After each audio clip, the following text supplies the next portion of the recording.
అందరికీ నమస్కారం. ఈరోజు నేను ఈ పద్యాన్ని బుక్లో చదివాను.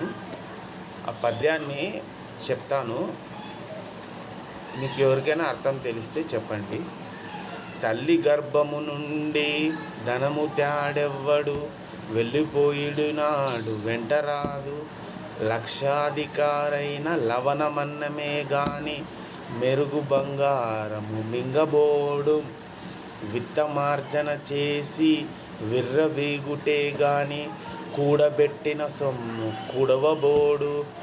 ముందుగా మెరుగైన భూమి లోపల పెట్టి, దాన ధర్మము లేక దాచి తుదకు దొంగలకిత్తురో దొరలకవునో. తేన జుంటీయలీయవా తెరువరులకు, భూషణ వికాస శ్రీధర్మపుర నివాస. దుష్ట సంహార నరసింహ దురిత దూర. దీని అర్థం, తల్లి గర్భం నుండి ఎవడు ధనం తేడు, పోయేటప్పుడు ఏం తీసుకుపోయాడు. ఎవడైనా తినేది అన్నమే, బంగారం కాదు.